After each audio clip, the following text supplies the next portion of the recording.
Break के बाद स्वागत है आपका। बढ़ते हैं खबरों में आगे। शपथ ग्रहण समारोह को लेकर एक तरफ तैयारी चल रही है तो दूसरी तरफ हेमंत सोरेन अपने पैतृक गांव नेमरा पहुंचे। उनके साथ उनकी पत्नी कल्पना सोरेन भी मौजूद रहीं।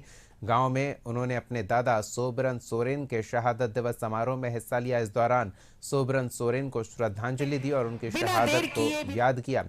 साथ ही रामगढ़ के लुकयाटाड़ स्थित स्मारक स्थल शहीद सोबरन सोरेन की प्रतिमा पर माल्यार्पण भी किया। हमारे इस क्षेत्र के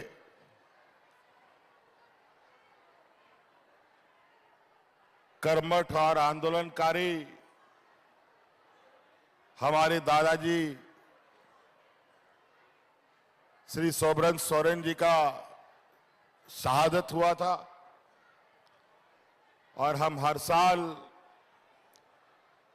उनके इस शहीद स्थल में आकर उनको माल्यार्पण करके उनके याद में एकत्रित होते हैं। वैसे तो हम लोग यहाँ कई सरकारी परिसंपत्ति संपत्ति बांटने वितरण करने का काम करते हैं। उद्घाटन शिलान्यास भी किया जाता है, लेकिन अभी सरकार गठन का कार्य पूरा नहीं हुआ। इसमें थोड़ा सा और वक्त है। कल से फिर सामान्य स्थिति पर अब वह सरकार की एक नई पारी शुरू होगी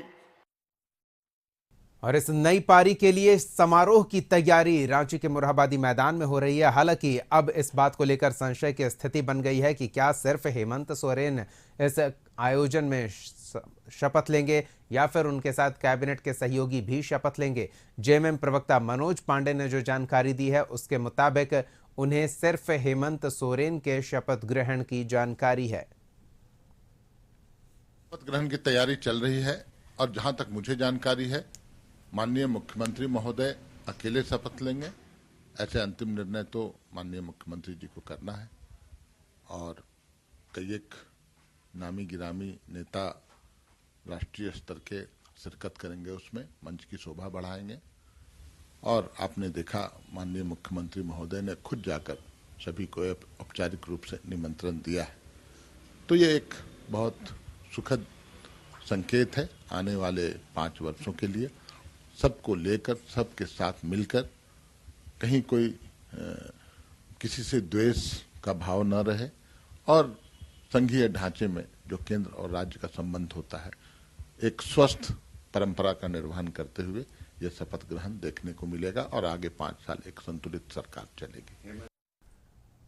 वहीं 28 नवंबर को रांची के मोरहाबादी मैदान में आयोजित शपथ ग्रहण समारोह की सुरक्षा को लेकर रांची जिला प्रशासन एक्टिव है। सिटी एसपी राजकुमार मेहता ने बताया कि सुरक्षा के दृष्टिकोण से airport, hotel, circuit house, Morhabadi Maidan के रूट में 2000 से ज्यादा जवानों को तैनात किया जाएगा।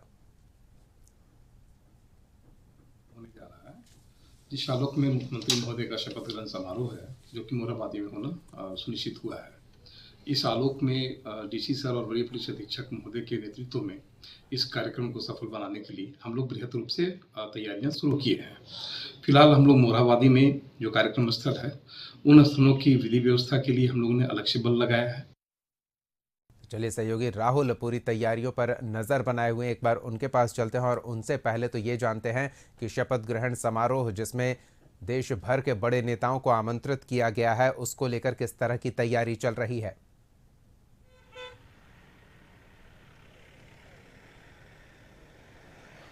देखिए, अगर तैयारी की बात करें तो पूरे देश के इंडिया गठबंधन के बड़े नेताओं का आगमन कल शपथ ग्रहण समारोह में होगा। ममता बनर्जी की बात करें जो बंगाल के मुख्यमंत्री, वो आमंत्रित की गई हैं। लालू परिवार की ओर से जो तेजस्वी यादव उन्हें आमंत्रित किया गया है। उत्तर प्रदेश के पूर्व मुख्यमंत्री और सपा प्रमुख अखिलेश यादव कल शामिल हो गए। वहीं पूर्व मुख्यमंत्री दिल्ली अरविंद केजरीवाल, उसके साथ पूर्व उप मुख्यमंत्री मनीष सिसोदिया जैसे तमाम बड़े नेता, कर्नाटक के उप मुख्यमंत्री और अभी कई ऐसे दिग्गज चेहरा कल झारखंड में आगमन हो रहा है जो लोग इंडिया गठबंधन के हिस्से आते। एक तरह से हम कह सकते हैं कि भव्य आयोजन किया गया है कल मुख्यमंत्री हेमंत सोरेन की शपथ ग्रहण समारोह में, और कुल 18 जो लोग हैं वो इस शपथ ग्रहण समारोह में आ रहे हैं। उसके साथ ही राहुल गांधी जिस तरीके से झारखंड में विधानसभा चुनाव में रैलियों करके लोगों तक अपने बातों को पहुंचाने की कोशिश किए थे,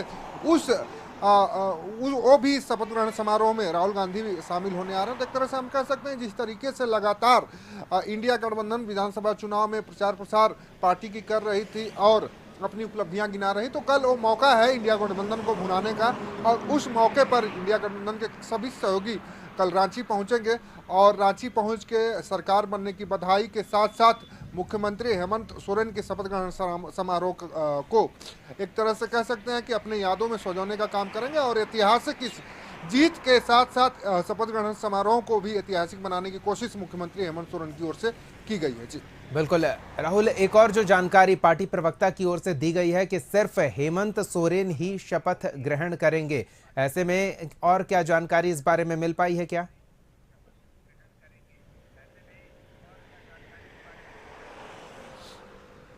देखिए, बिल्कुल जिस तरीके से आपने कहा कि हेमंत सोरेन ही सिर्फ शपथ ग्रहण करेंगे, ऐसी बातें निकलकर सामने आ रही, क्योंकि अभी तक कांग्रेस कोटे के जो मंत्री हैं, आरजेडी कोटे के जो मंत्री हैं, अभी तक तय नहीं हो पाया है। उम्मीद अब ये भी लगाई जा रही है क्या फॉर्मूला जो सेट हुआ था उस फॉर्मूले में कुछ बदलाव होगा, क्योंकि इस बार जो है जेएमएम भी 34 सीटें जीत कर आई है। हालांकि कांग्रेस 2019 की तर्ज पे ही आज इस बार भी 16 सीटें जीत हासिल की है, लेकिन पिछली बार आप देखेंगे तो 30 से कम संख्या थी, 28 के करीब आसपास जेएमएम ने सीट जीती थी। तो उस समय 4 का फॉर्मूला सेट किया गया था, लेकिन इस बार जेएमएम के पास संख्या बल अधिक है, वहीं कांग्रेस के पास जो पिछली बार सीटें आई थी उतनी ही सीटें इस बार भी आई हैं।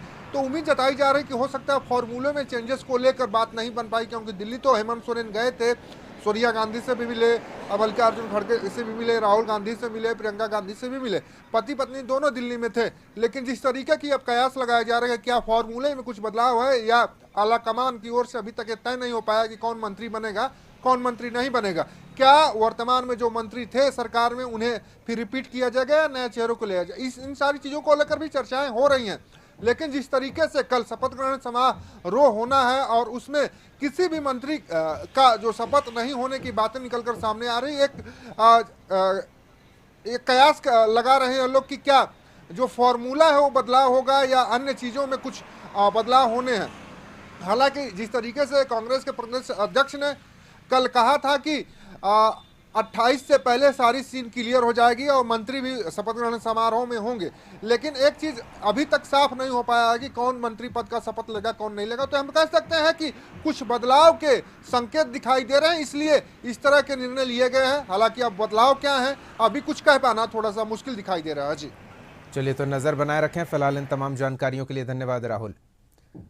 हमारी नजर बनी रहेगी। फिलहाल इस बुलेटिन में इतना ही। कशिश न्यूज पर खबरों का सिलसिला जारी रहेगा, देखते रहिए कशिश।